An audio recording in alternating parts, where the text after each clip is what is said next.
எல்லோருக்கும் வணக்கம் நேயர்களே. ரொம்பவே முக்கியமான ஒரு விஷயத்தை பற்றி தெரிந்து கொள்ள போகிறோம். சற்று முன் பார்த்தீங்கன்னா நம்முடைய ஜெயம் ரவிக்கு ஆதரவாக தற்போது கார்த்தி அவர்கள், சூர்யாவுடைய தம்பி கார்த்தி அவர்கள் ஒரு முக்கியமான வீடியோ வெளியிட்டிருக்கிறாங்க.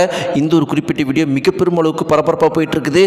ரொம்ப முக்கியமாக ஜெயம் ரவி அவர்கள் சொல்லாத பல ரகசியங்களை ஜெயம் ரவி குறித்தும் குஷ்பு குறித்தும் ஜெயம் ரவி மனைவி குறித்தும் சொல்லியிருக்கிறாங்க. இது ஒரு மிக பெரும் அளவுக்கு பரபரப்பாக போயிட்டு இருக்குது. குஷ்பு இப்படிப்பட்டவங்களா அப்படின்னு சொல்லிட்டு ஒவ்வொருத்தரும் அதிர்ந்து போயிருக்கிறாங்க. அப்படி என்ன ஒரு விஷயத்தை கார்த்தி சொன்னார், எதனால் இவ்வளோ பெரிய பரபரப்பாக இருக்குது அப்படிங்கிற விஷயத்தை பற்றி தெரிந்துக்கலாம். வாங்க வீடியோக்குள்ளே போகலாம். நம்முடைய சேனலுக்கு நீங்கள் புதியவராக இருந்தால் மறக்காமல் சப்ஸ்கிரைப் பண்ணிடுங்க. நேயர்களை கடந்த 2 நாட்களாக நம்முடைய தமிழகத்தில் மிக பெரும் அளவுக்கு பரபரப்பாக போயிட்டு இருக்கிற விஷயம் என்ன அப்படின்னு பார்த்தீங்கன்னா ஜெயம் ரவி அவர்களுடைய வீடியோ தான். உண்மையாலும் நேயர்களே, அந்த மனுஷன் பாவம், கண்கள் கலங்கி அவர் பேசுகிறத பார்த்தா கண்டிப்பாக எல்லாருக்குமே கண்களில் கண்ணீர் வரும். அந்த அளவுக்கு மிக பெரும் அளவுக்கு கவலையாக இருக்குது. எல்லாருமே அதை பற்றி என்ன சொல்கிறாங்கன்னா, எல்லாரும் சொல்கிற ஒரு விஷயம் என்ன அப்படின்னு பார்த்தீங்கன்னா, எவ்வளோ பெரிய பணக்காரனாக இருந்தாலும் அவனுக்குள்ளேயே ஒரு பிரச்சனை இருக்குதுடா அப்படிங்கிற ஒரே ஒரு விஷயத்தை தான் எல்லாருமே தற்போது சொல்லிகிட்டு இருக்கிறாங்க. அந்த அளவுக்கு ஜெயம் ரவி அவர்கள் அந்த ஒரு பேட்டியில் கண்கள் கலங்கி என்னுடைய மகனை கூட என்னை பார்க்க விட மாட்டேங்கிறாங்க, அவங்க கையை அறுத்து பிளாக்மெயில் பண்ணி என்னை கல்யாணம் பண்ணிக்க வச்சுட்டாங்க. என்னுடைய அப்பா அம்மாவுடைய பேச்சை நான் அன்றைக்கி கேட்டிருந்தா இன்றைக்கி நான் இவங்களை கல்யாணம் பண்ணியிருக்க மாட்டேன், என்னுடைய வாழ்க்கை நல்லா இருந்திருக்கும். அவங்களுடைய பேச்சை கேட்காத இவ்வளோ நான் கல்யாணம் பண்ணதுனால தான் இன்றைக்கி என் வாழ்க்கை அழிஞ்சு போச்சு. என்னுடைய லைஃப்பில் ஒரு சின்ன தப்பு கூட, ஒரு சின்ன பிளாக் மார்க் கூட என் மேலே கிடையாது.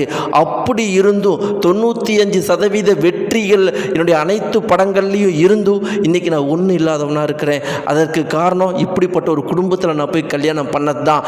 என் தப்பை நான் உணர்ந்துக்கிட்டேன். இதுக்கு மேலே நான் எந்த ஒரு படங்களையும் நடிக்க மாட்டேன். என்னைக்கு எனக்கு டைவர்ஸ் ஆகுதோ, என்னைக்கு இந்த விஷயத்தில் தான் நான் வெளியே வரணும், அப்போ தான் மீண்டும் நான் படத்தை நடிப்பேன் அப்படின்னு ஜெயம் ரவி அவர்கள் கண்கள் கலங்க பேசியிருந்தார். மேலும் அவர் முக்கியமாக ஒரு விஷயம் சொல்லியிருந்தார். என்னென்னா, எனக்கு சில நடிகர்கள் சப்போர்ட்டாக பேசுகிறாங்க, அவங்கள நண்பர்கள்னு சொல்லலாம். யாருமே பொதுவாக மற்ற நடிகர்களுடைய பேரெல்லாம் சொல்ல மாட்டாங்க. ஆனால் கார்த்தி போன்ற நடிகர்கள்லாம் என்னுடைய நண்பன் எனக்கு எவ்வளவோ இந்த ஒரு சுச்சுவேஷன் எனக்கு உதவுனா, அவனை மாதிரி ஒரு நண்பன் எனக்கு இல்லைன்னா இன்றைக்கி நான் எவ்வளோ கஷ்டப்பட்டிருப்பேன்னு அவர் சொல்லியிருப்பார். இப்படி இருக்கும்போது நேயர்களே, கார்த்தி இது குறித்து ஒரு முக்கியமான விஷயம் வெளியிட்டிருக்காரு. அதில் அவர் என்ன சொல்லியிருக்காரு அப்படின்னு பார்த்தீங்கன்னா, ஜெயம் ரவி ஒரு மனுஷன், அந்த மனுஷனை கஷ்டப்படுத்தாதீங்க. நீங்கள் எல்லாருமே அவர் நடிகராக செலிப்ரிட்டியாக பார்த்தே பழகிருக்கிறீங்க. அவனை நான் ஒரு நண்பனாக பார்த்துருக்கிறேன், அவன் கூட இருந்திருக்கிறேன். அவன் எவ்வளோ நல்லவனாக இருந்தான் தெரியுமா? அவன் கல்யாணம் ஆகிறதுக்கு முன்னாடி எவ்வளோ சந்தோஷமாக இருந்தான் தெரியுமா? கல்யாணம் ஆனதுலேருந்து ஒரு 5 வருஷம் 10 வருஷம் 20 வருஷமாக அவன் படுற கஷ்டத்தை நான் கண்ணால் பார்த்துட்ருக்கிறேன்.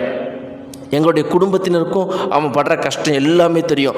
அவன் நினச்சா அவனுடைய மனைவி குடும்பத்தினரை என்ன வேணால் அவனால் பண்ணியிருக்க முடியும். ஆனால் அப்படி இருந்தாலும் பாவம், நம்மளுடைய மனைவி, நம்ம கூட இருந்தவ, நம்ம மகன்களும் அங்கே இருக்கிறாங்க அப்படின்னு யோசித்து அமைதியாக போயிட்டுருக்கிறான். அவனை இதுக்கு மேலே நீங்கள் சீண்டுனீங்கன்னா அவன் சார்பாக நாங்கள் என்ன பண்ணுவோம் அப்படிங்கிறது எங்களுக்கு தெரியாது.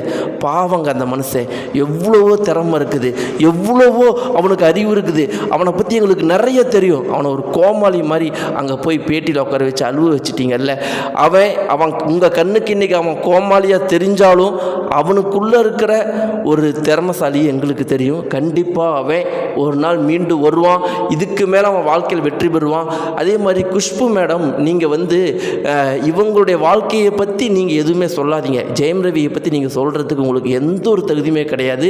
நீங்கள் எத்தனை பேருடைய குடும்பத்தை கெடுத்தவங்க அப்படிங்கிறது எங்களுக்கு தெரியும்னு நம்முடைய கார்த்தி பேசுறது மிகப்பெரும் அளவுக்கு பரபரப்பாக போயிட்டுருக்கு.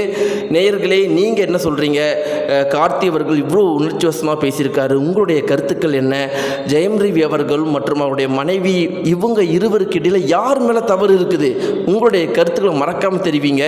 ஜெயம் ரவி அவர்கள் இப்போ என்ன பண்ணால் அவருடைய வாழ்க்கைக்கு சரின்னு நினைக்கிறீங்க? மறக்காமல் கீழே கமெண்ட் பாக்ஸில் தெரிவிங்க. நன்றி.